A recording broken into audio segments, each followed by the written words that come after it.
Hi, today is Saturday, August 20th, 2022, and on Thursday, August 11th, I donated a kidney. So we're on day 9, post-surgery. And I just wanted to record this and share how I'm feeling, how the recovery process has been going.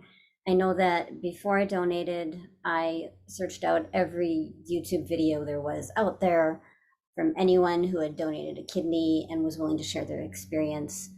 So I kind of knew what to expect and felt better going into it and could make a better decision. So I'm just putting this out there in case it's helpful to anyone. So my surgery was at the Mayo Clinic in Rochester, Minnesota. I had a hand-assisted laparoscopic donor nephrectomy. I had my right kidney removed. And I can also share a little bit of kind of what shape I was in before surgery. So I'm a 53-year-old female. I feel like I was in really good health. I mean, you have to be in pretty good health in order to be approved, but I feel like I was in pretty good shape. This summer I had been doing some jogging, so I was able to easily jog a mile or so. So that's the shape I was going into it. Today I feel pretty good. I'm obviously not jogging. I'm taking things slow. But I have not needed any pain relievers today. I want to talk a little bit about kind of what my major concerns were going into it. My biggest concerns were pain management, nausea, because I knew I had experienced nausea after anesthesia in the past, and then just kind of regaining my bodily functions, all of my digestive functions after the surgery. So I kind of knew going into it that the first 48 hours would be the hardest, kind of the diciest, where we just kind of see if everything's going to come out okay, if I'm going to have any complications. I did not have any serious complications of any sort. I had some issues which I can share about, but no complications per se. Let me talk a little bit about my first concern, which was pain management. There are a number of ways that they manage the pain. So one was that before I went into surgery, I did have a spinal injection. By doing the spinal injection, they could get kind of more bang for their buck in terms of pain relief from narcotics. They could get away with a lower dosage. So I did have that done. The procedure itself was not painful in any way. So they did that prior to surgery. The other thing they did, presumably while I was on the operating table, was a topical pain relief injection, so a numbing agent across my abdomen. It's called Exparel. And then post-op, they were offering me injections through an IV of a pain reliever they called Toradol. It's a non-steroidal anti-inflammatory drug that's, I suppose, similar to ibuprofen, but I'm told more powerful. I was surprised at this because, of course, as a kidney donor, you're told over and over to avoid any NSAIDs, avoid anything like ibuprofen, any of those non-steroidal anti-inflammatory pain relievers, because they can cause kidney damage. So I was a little surprised they were giving it to me in the hospital immediately after donating my kidney. But for such a very short period of time, it was 24 hours, I guess, that they were administering that, less than 48 hours for sure. They were assuming that there wasn't a risk of damage in that short period of time. So Toradol injections, I can share a little bit about just kind of some picky things that happened with that particular type of injection for me personally. So they do it through your IV, and it's about every 6 hours. And there was a point at which I think I'd had a couple injections, and then they went to do an injection, and one of my IVs was leaking, so they weren't able to do it in that one.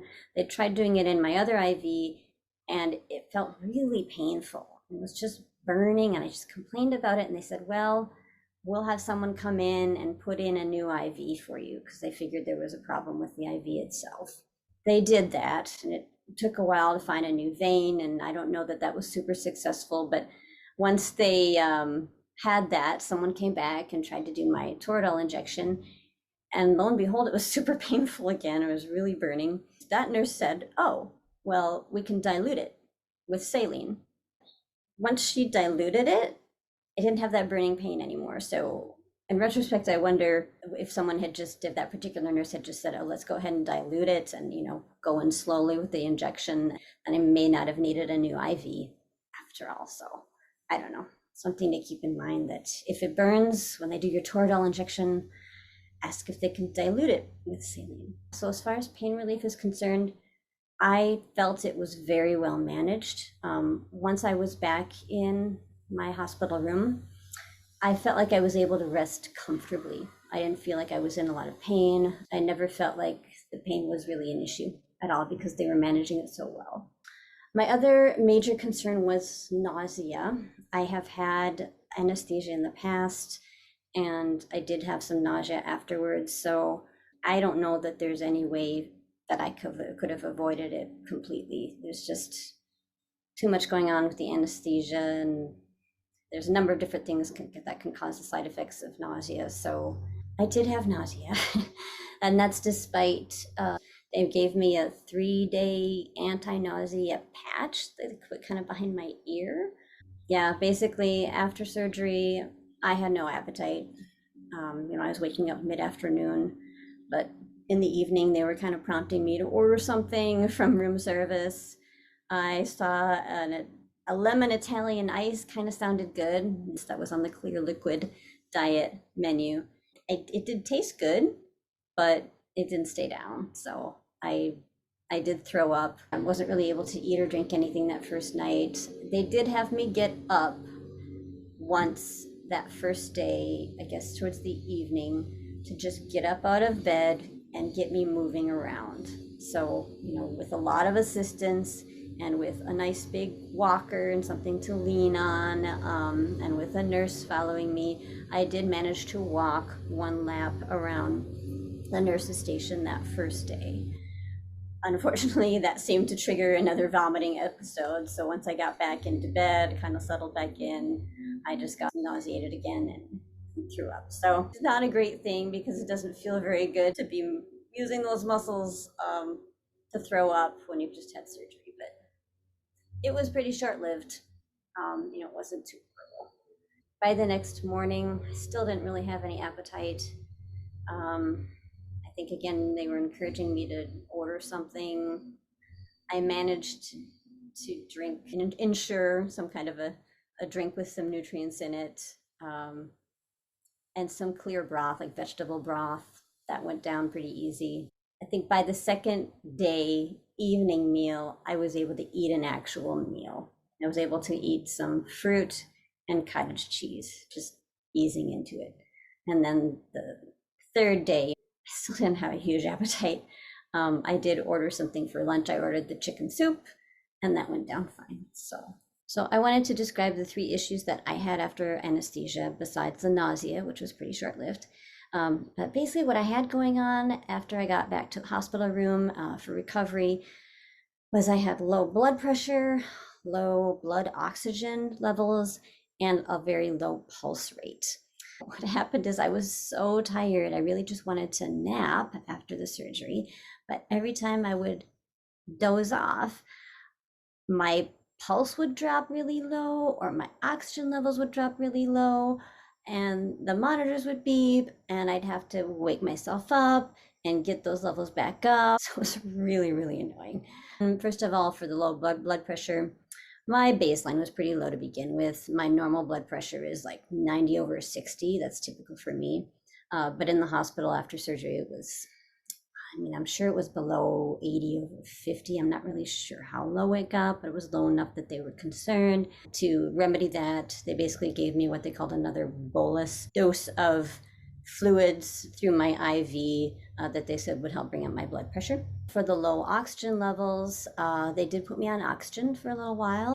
And fortunately, overnight that stabilized and I didn't need the oxygen anymore. For the low pulse rate, I guess there wasn't really much to do except kind of wake me up and make sure that I was still alive. I don't know.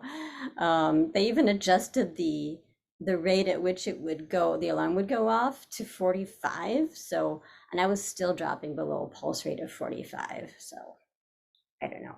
I don't know what that was about. That was just my body, I guess, not really waking up very well after the anesthesia.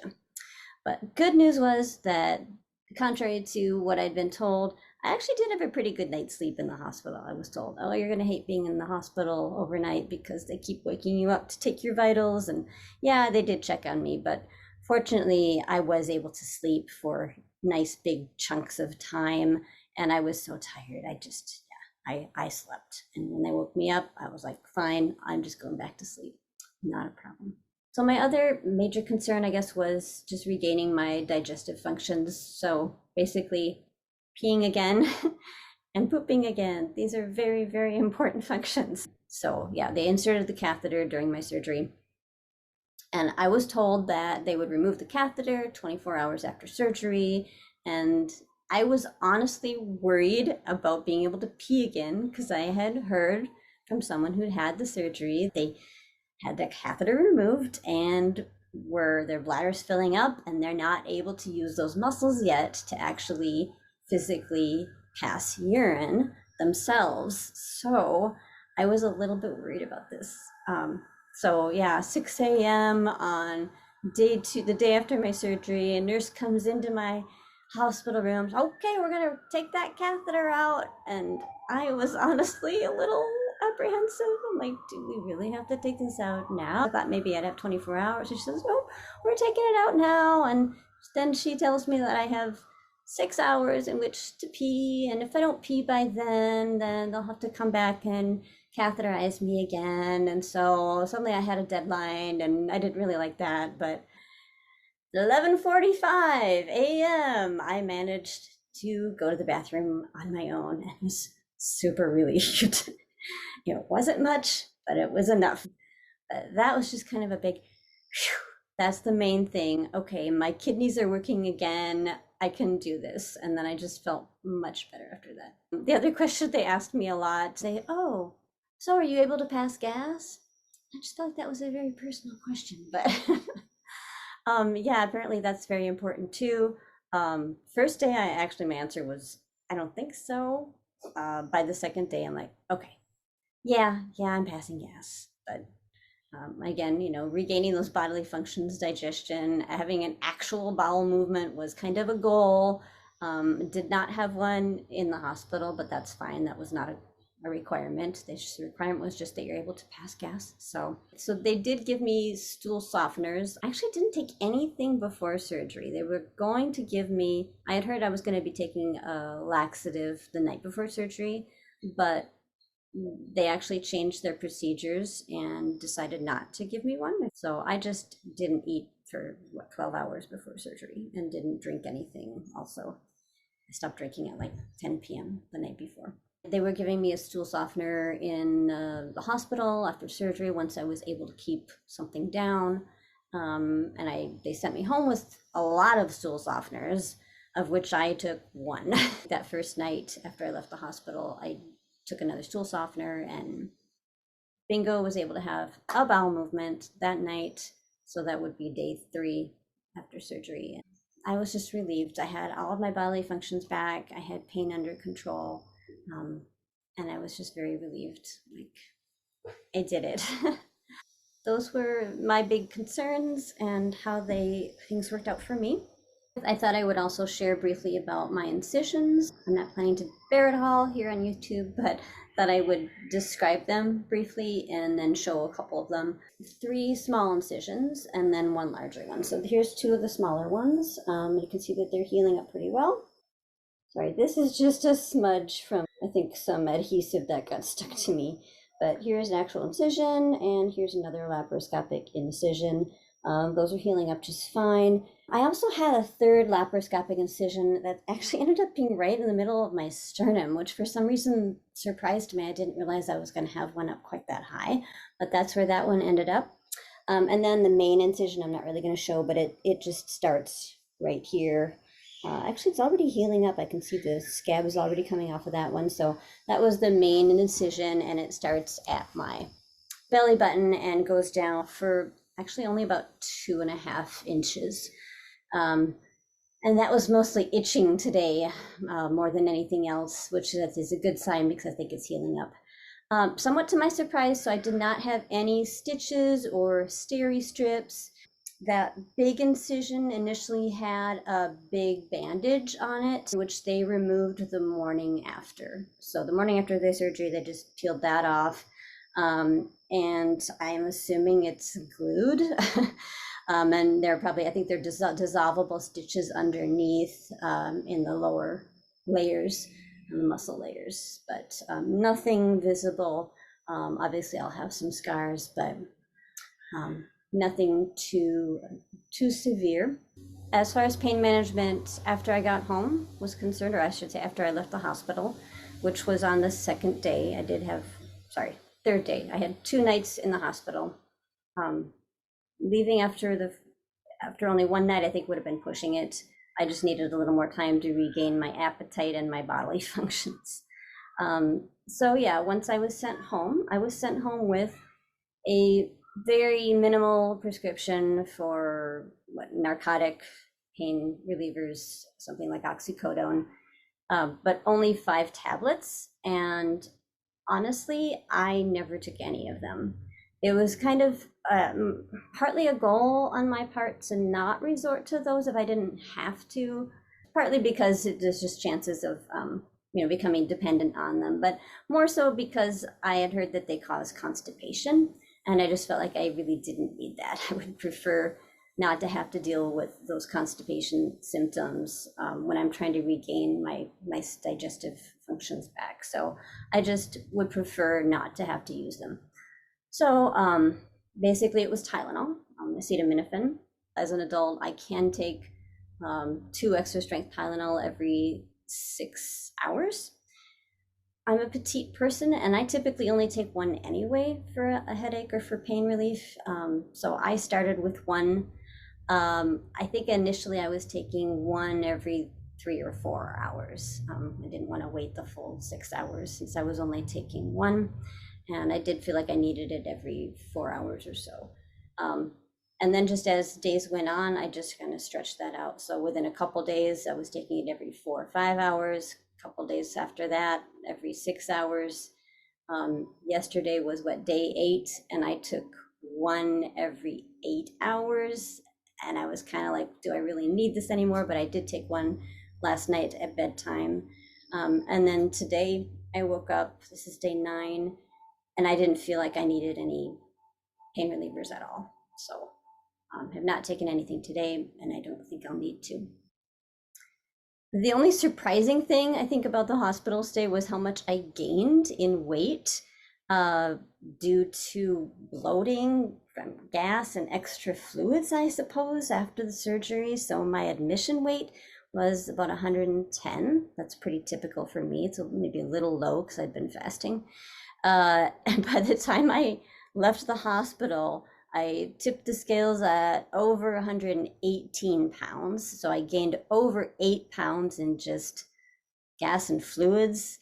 And keep in mind, I was hardly eating anything. So for me, as a small person, that was a lot. And so I just kind of felt uncomfortably heavy around my abdomen as I left the hospital. But honestly, that extra weight went away pretty quickly. I would say, a couple of days after I got home, I weighed myself on the scale after a shower and I was down to 108, which honestly is lower than I've been in 10 years, I'm sure. So overall, I lost a little bit of weight, I'm sure, just because I wasn't eating as much as I normally would. So, and maybe lost a little bit of muscle mass, I don't know, because of the inactivity. So I guess I can talk a little bit about my mobility restrictions, how I was feeling, what I was able to do after surgery. I did not go home the day I was released from the hospital. We were staying in Rochester, it's about an hour and a half's drive from my home. And so we were staying at transplant housing just a couple blocks from the Mayo Clinic. So we stayed there with meaning my husband, my caregiver. We were able to stay there one more night before heading back home. And I think that was the right choice. I wouldn't have wanted to have an hour and a half drive immediately after being released from the hospital. They had a very nice recliner at our transplant housing, and that's where I slept that first night. It would have been very difficult, I think, to get comfortable in a regular bed. I almost wish I'd stayed even one more night there. We did head back the next morning. It was not comfortable. I wish there hadn't been so many bumps on the road, basically, and for any of the turns or any bumps that I was anticipating, I just needed to brace myself. And I had a pillow on my stomach to just kind of cushion things and make the drive home a little more comfortable. Actually, getting home that first day, I felt better than I expected. I got home and I was expecting to not feel like doing anything or be able to do anything except just sit in a chair. But I felt up to doing kind of some light housework, just cleaning up the kitchen, anything that didn't require a lot of moving around. If I could just kind of stand there at a counter and do it, I was okay. However, as the afternoon and evening wore on, I did start to feel more and more uncomfortable, just a lot of, bloating and some more pain, I guess. Hard to find a comfortable way to sleep that first night.